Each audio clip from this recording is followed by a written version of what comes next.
Hello guys, nandito na naman tayo. Siyempre, good morning muna dyan at good evening rito. Ito, basahin lang natin at ating pag-usapan. Ito ay related pa rin sa, siyempre, nangyayaring pagbaha sa Maynila. At ito, pag-usapan natin, ang sabi dito ng Inquirer.net, Habagat dumps 201.7 mm of rain in 5 hours close to Ondoy. Yan guys, ating pag-usapan sapagkat eto marami akong nakita ng mga post ng mga ilang mga didilis at meron pang ilan na kakamping bagamat yung mga kakamping lang na siraulo. Hindi pala pakamping, dilawan. Na hindi naman lahat dahil marami tayong mga kaibigan dilawan at kaibigan kakamping na nasa katinuan naman. Meron lang iilan na panay ang post sa mga bagay na ganito, kagaya nung si yung Gabe Bayon, tsaka itong si Christian Isguera na isa pang siraulo, di ba? Okay, papaalala ko lang sa inyo guys. Okay. Ganito yan. Ang sabi rito, yung iniulan nung Ondoy, malapit na ito Sabi rin ni General Torre, yung dami ng ulan nung panahon ni Ondoy, nung nangyari yung Ondoy, halos iniulan lang sa loob lamang ng ilang oras sa Metro Manila. Guys, kung ganun karami ang ulan, talagang babaha talaga. Hindi mapipigilan. Teka nga pala, ang tanong ko, buhay na ba yung mga nagsasabi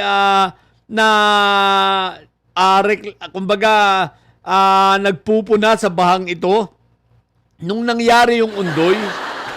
Kayo ba ay may kamalayan na nung nangyari yung Ondoy? Eto ipapaalala ko lang sa inyo Ibang klase yung Ondoy at yun ay sa panahon nangyari yun sa panahon ni Pinoy. Ibang klase yung Ondoy na dahil ngayon lang naranasan sa Pilipinas yun. Yung Ondoy na yun, yung lakas na, yung dami ng ulan na yun, na talagang nagpabaliktad sa maraming kotse, nagpalubog sa buong Marikina. 'Di ba? At makita mo pagkatapos yung aftermath ng Ondoy, makikita mo talaga yung mga kotse nagkapatong-patong. At napakarami ng winasak ng baha na yun at naperwisyo. Kakaiba talaga yun. Pero kung ganun karami ang ulan ngayon, talagang palagay ko, kahit anong gawin, kahit anong galing ng flood control, hindi kakayanin at hindi maiiwasan. Pero ang tanong ko, nangyari ba ngayon yung katulad na nangyari ng Ondoy na ganong klaseng pagbaha na ang mga kotse ay umiibabaw sa kapwa niya kotse? Na yung ibang kotse, mga sasakyan ay nakita sa ibabaw ng bubong ng mga waiting shed, lalo sa Marikina? Nangyari kaya sa Marikina yung sa Providence Subdivision, yung nangyari nung Ondoy? Nangyari kaya ngayon? Aba kung hindi, ibig sabihin, malaking improvement. Malaking improvement na sa ating flood control. Hindi sa sinasabi ko na free na tayo at tayo ay dapat matuwa. Hindi pa rin tayo dapat matuwa dahil may baha. Ang sa akin lang, tingnan din natin ang sitwasyon, Huwag kayong punawan ng puna lang natatanga-tanga. Di ba? So kung sa Ondoy pala ang ulan, grabe talaga yan. Hindi mo talaga yan pwedeng baliwalay na talagang expect mo na nababaha talaga. At tatanda natin sa totoo lang ang baha sa Maynila, ang flood control sa buong bansa ay hindi ito nagsimula sa administrasyong ito. Napansin lang ito sa administrasyong ito dahil ito lang ang administrasyon na nagbukas para imbestigahan ang flood control. Tanging ang administrasyon lang ng Pangulong Marcos ang talagang nanawagan ng tunay na accountability pagdating sa flood control at nanawagan na talagang at nagbulgar hindi lang nanawagan, nagbulgar ng sindikatong ito sa flood control. Sino? Meron bang naipakulong ang mga Duterte? Kahit isa walang naipakulong yan pagdating sa flood control. Di ba? Nung panahon ni Aquino, meron din ba? Wala rin. At ang tanong ko, may baha ba nung panahon ni Aquino? Marami. Madlon nga nangyari ang Ondoy May bahaba nung panahon ni Fentaboy, lalo na, marami lalo at mas mabibigat pa rin. Di ba? Katunayan, malupit ang sa flood control. Oh, at sabi nga ni Senator Ping Lacson, eto, 748 billion na budget sa flood control ay nung panahon ni Fentaboy. Diba, sa loob na from 2011 up to 2025, no? Ang 1.93, umabot na ng 1.9 trillion ang flood control na gastos natin ng Pilipinas para sa flood control projects na yan, ha?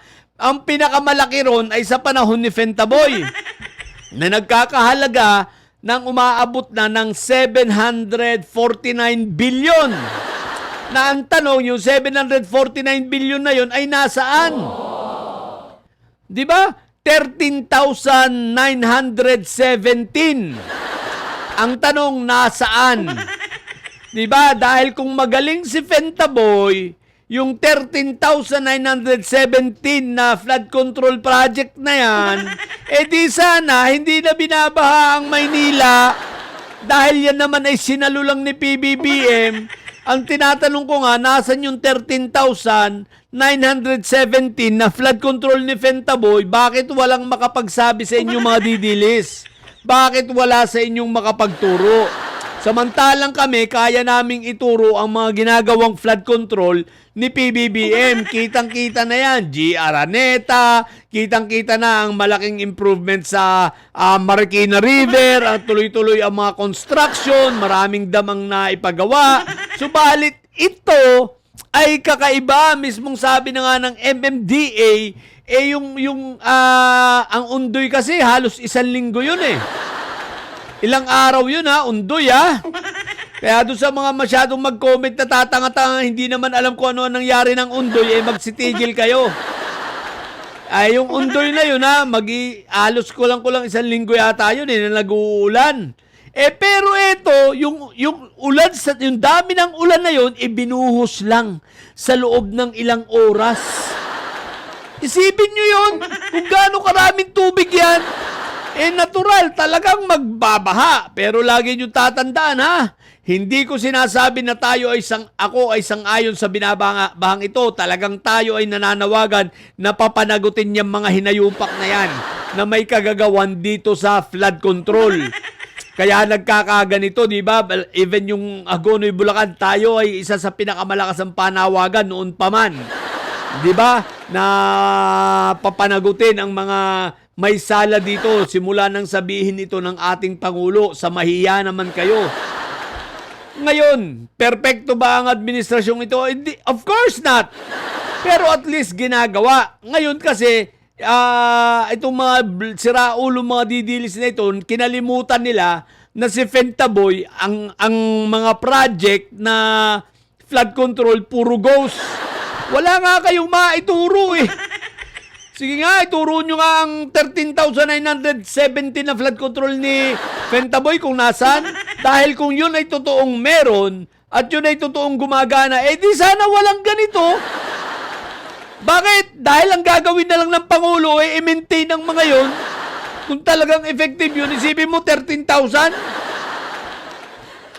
Di ba ka? Tapos sasabihin nyo, ang Pangulo namin meron 5,000 na flood control. Kung meron, at least, di ba? May nakikita kami. Kayo, magturo nga kayo. Wala nga kayong maituro di ba? Mga hinayupa kayo. Anyway guys, mag-iingat po kayo sa lahat po ng mga binabaha. Wala pong may kagustuhan nito. Talagang dapat nating singilin pare-pareho ang mga kontraktor, ang mga congressman, ang mga senador na may kasalanan nito, at kung sino pa man na dapat managot, no? Dapat talaga silang managot. Pero ibig ko lang sabihin tingnan rin naman natin na ang kalikasan ay nananawagan na sa atin na magbago na ang marami sa atin. Magbago na lalo yung mga didilis, no? Yung mga basuran, yung mga hinayupa kayo, magbago na raw kayo sa pagiging dugyot nyo. Okay? So yun lang po. At mag-iingat po sa lahat po ng nandyan sa kamay nila na binabaha. At sa mga bobong didilis at may saya dyan na nyo, ang tatay nyo ay preso, ang BP nyo ay bobo. Manatili kayo mga bobo at may side, sapagkat ang may side ay laging high blood. Bye!